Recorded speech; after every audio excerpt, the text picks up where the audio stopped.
Hi everyone, welcome to the CEO Magazine podcast. I am Shweta and today we are thrilled to have Mr. Abhay Kewadkar with us. With decades of experience in the wine industry, Mr. Abhay has seen and shaped the evolution of wine culture both globally and in India. He is the founder and managing director of Fox in the Field, a highly successful brewery in Whitefield, Bangalore, and also co-promotes Tetrad Microbreweries Pvt Limited. Join us as we dive into his journey and the growth of the wine industry in India. Let's hear some amazing insights from Mr. Abhay's experiences, including his exciting expansion plans for the future. Hello sir, how are you? Very well, thank you. So let's start with your journey in the wine industry. How did you get started and what has kept you in the industry for so long? Basically, I'm a chemical engineer. Okay. And when I did my chemical engineering, I wanted to find something which was path-breaking, which was different, than really working in a environment where you do the heavy chemical or, you work in shifts, more to do with manufacturing. I want to do something path-breaking. And I saw an advertisement which came up in newspaper, Champagne House Pfeffer Estate. And they were looking for a trainee winemakers who had to be trained by the French wine masters. And if they believe that the candidate has a palate or the understanding of the subject, they can be trained in France and can be groomed to be a winemaker, which I thought was a good opportunity, to do something different. Yeah. Working with us for 6 months. Palate and you are the maker in the making. So the opportunity was quite exciting, and then I said yes. And I didn't have to wait 6 months. In fact, at the end of third month itself, the French wine master said that yes, we want this person, and I was sent to France for my first training. And the rest is history, as they say, because it was very challenging. I was the first winemaker this country, India, ever produced. I worked in different wine regions of France to learn about different varietals, different wine making, work with the best of the wine masters, from France. And, I just loved the product. And then eventually my passion was my work and my work was my passion. So, I was pretty fortunate, I must say. Okay. So India always has had cultural taboos against liquor consumption. So weren't you worried while choosing the industry that what would be the future of the industry? Yeah, you're absolutely right. In that sense, the country had this cultural taboo, and even my family, I come from a very orthodox family, where nobody was drinking alcohol per se. Very different life, and not so much these days, but those days, Yes. What you say is exactly correct. That even my family, my mother, my father, they were very, after doing engineering and get into a alcohol manufacturing. That those days there was no wine per se. Like everything was alcohol. So it was a big step. It was a very challenging step, and I always had, even at that age, when I was barely 21, I definitely had this vision. I definitely had this commitment or wanting to do something which was path-breaking. And so I took up this as a career is profession against the norm of that time, that where alcohol was a taboo. And I did accept that challenge. Okay. So what were some of the biggest challenges or hurdles you faced? Like you worked in the alcohol industry for so long, then you decided to start your own company. So what were the challenges that you faced in the journey of starting your own venture? Look, you are used to a pushy job. You are earning, you are in a very powerful position. You carry some authority. All your expenses are paid for. You have best of the travel. You visit best of the countries or you meet people. It's a very good, quite a comfort zone. Yeah. Now, the first challenge was to mentally prepare yourself to get out of this comfort zone. That, you have to be prepared. Like, here you get your money every month. And then when you are into being an entrepreneur, you have to forget about getting your money every month. And in fact, you are in an investment mode. Now you are completely on the other side of the table, that now you got to invest without any returns for the first few months or a year. And then we have to hope that money is going to come through. Once you are mentally prepared for this, then you are also used to, in a corporate life, a big team. You have all kind of assistants. You have an executive assistant, you have a secretary, you have a finance team, you have a sales and marketing team, and you are overall controlling them. Now here you join from a scratch. You don't have those luxuries of life anymore. You have this kind of a team. This thing you develop over a period of time as the business grows, as your affordability grows, and then you had to be disciplined. You had to be prepared through some hard times. So that was the second biggest challenge. And the third challenge was, you had to take your team and your family together in this vision. So all these things had to fall in place, and I think it needs a lot of courage. And as it happened in my case, we started the businesses and we got into COVID within 5 months of starting the businesses. Yes. And our investor friends, family, everyone said, just write it off. You did your best. There is no ill will. You can't control things like this. You started the business, you got into COVID, and you just write it off. But for me, I had a big conviction that I will never fail. I will not write it off. I have started something, I will complete it. I had to put in some more money from my pocket, and we not only made the business survive, today we are talking about the expansion. So just 3 years down the line of starting the businesses after COVID, or really starting the businesses after COVID, today we are on the expansion mode. So I think I'm quite proud of this achievement. So how did COVID exactly impacted your business? Like you were in your initial phase, if I'm right, it was in 2019 that you started. So you were quite early in the business. So how exactly did COVID impacted, like how your operations were shut, or were you in the process of producing your own wine, or were you in just the process of distributing some other name? In 2019 we started our wine import business, where we make our label Early Dark, which is bottled in France and brought back to India. Then we also import some French wine, some Australian wine. Now this is a business which is brand building. Brand building happens over a period of time, over different steps you take to make this happen. And we launched first in Karnataka, then we were in the process of launching in Maharashtra and few other states. And the moment the COVID happened, all this money you pay on this brand building process is virtually written off. Then we started the microbrewery business in November 19. Now in a business like this, first 6 months you need to establish the business, where you can expect to get into the losses. First 6 months you never make money. Yes. It takes about 6 months to come to a break-even point. That's minimum. Now, when you have COVID, then whatever work you have done in the brand building process in the wine business and in establishing the microbrewery business, which is a fairly large operation, all this money is virtually written off. And we tried to restart after COVID, and then the second wave came. Now, every time you start and stop, you get into that much more losses, because you are getting your team back, you are paying to them, you are paying them certain advances. Same thing with wine business, you are paying market entry costs, you are paying labor registration costs, and suddenly there is no business. So then what happens? You start losing patience. Like, I am keeping on pumping the money, and I'm not seeing any light at the end of the tunnel. And that was a huge decision. That was a huge call to be taken. That how are we going to survive? Because one wave of COVID, second wave of COVID, third wave of COVID. Yes. And that is when the discussion happened, should we write it off? But then we got over these challenges. We started all over again. It took another 1 year, to get back onto our feet. Last 2 years, we have been doing well. And as I said, now we are talking about expansion in the business, in both the businesses.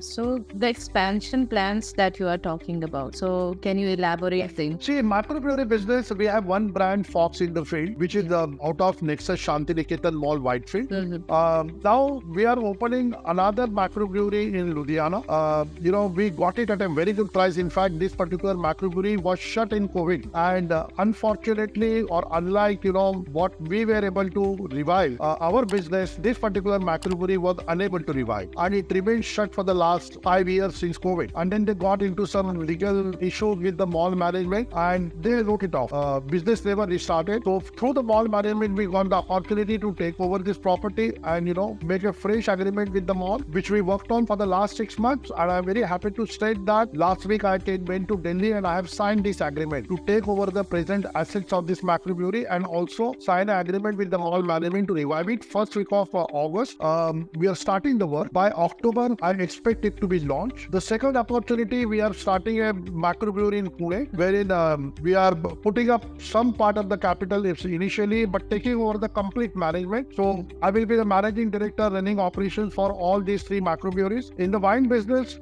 we are adding more labels. We have just finalized addition of labels from Spain and Italy.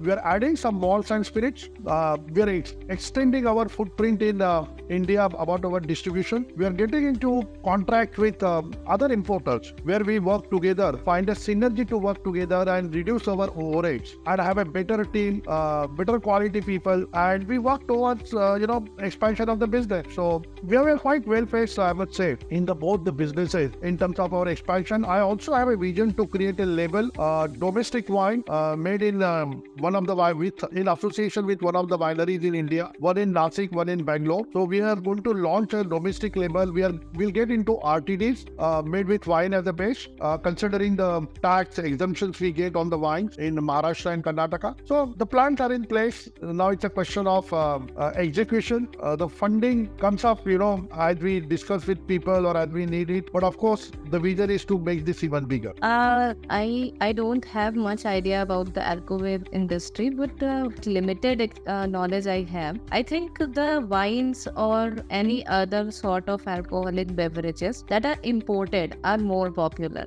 Why don't the Indian brand can keep up with that? Like, is there some specific reason that why wines and beverages from Spain or Italy are more popular and not from India? See, let me say you, in terms of perception of quality, the imported wines are definitely held in high esteem as compared to wines made in India because of the culture and heritage these European countries or in US or in Australia they have.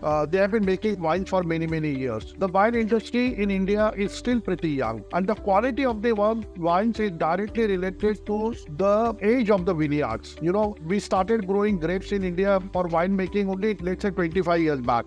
All these countries, the grapes have been growing for centuries, and the best quality wines come from vineyards which are like 50 or 60-year-old, which we don't have them in India. We don't have that kind of heritage. So to that extent, quality, yes. But we need to also understand that the quality which we are talking about comes at a particular price. A decent bottle of Indian wine can start at 700 rupees. But any imported wine will start a decent quality wine at 2000 rupees and above. It is also because of the existing taxes and duties on the wine. But having said that, in India, we do make decent quality wines. If you see Sula or Grover or Fratelli, three big wine companies, and other ones also, like Vadone, all these companies which make reserve range of wines, their wines, I would say, they match with the good international standard wine, which are available in India starting around 1200 rupees. Now, coming back to the alcohol, again we talk about Scotch. Scotch is very GI protected. Yes. It has been made through malt, and then, it has been aged in barrels or casks over a period of time. So there is a certain law which defines what is a Scotch. Now, unfortunately, in India, we do not have this kind of GI protected classification. And in fact, earlier days, our whiskey was made out of molasses alcohol, where in international market, you cannot make whiskey out of molasses. So there was no level playing field, that our whiskey was not accepted as a whiskey globally. The export of Indian whiskey was not allowed because a lot of countries took a stand that this is not whiskey. It's not made out of barley. Now, slowly, things have changed. In India, we have started making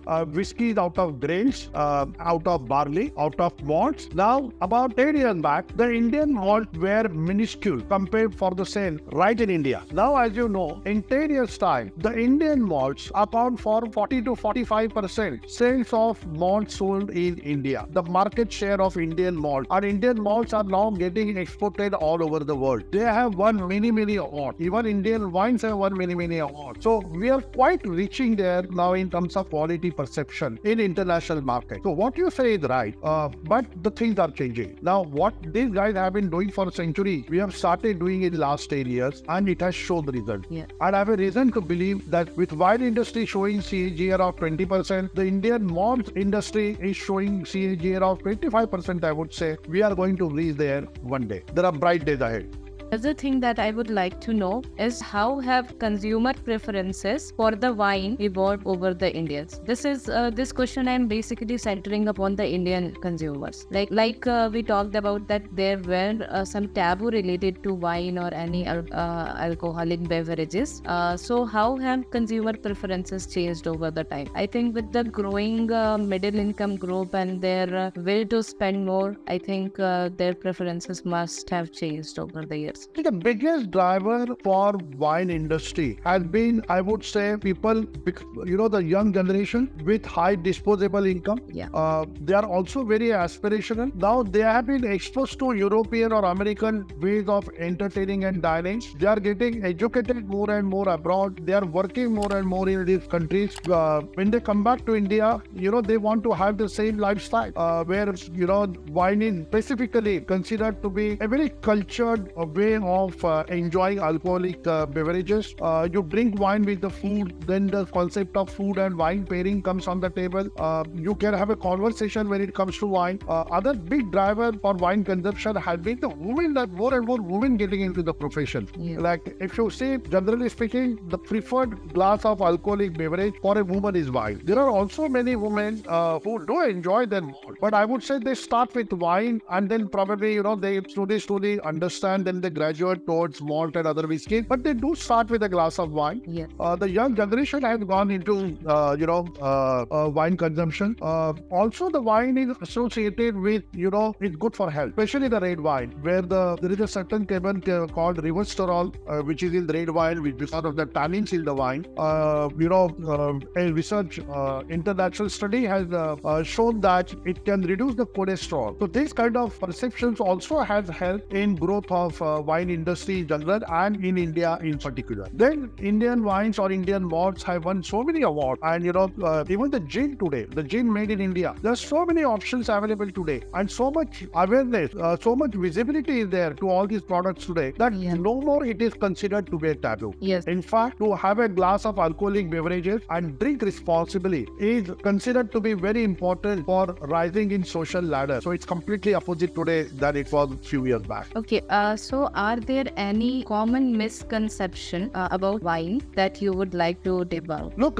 wine is considered even today that it's more for celebration. More, you drink wine when there is an anniversary, there is a birthday, when there is a special day. It's not still part of our everyday drinking.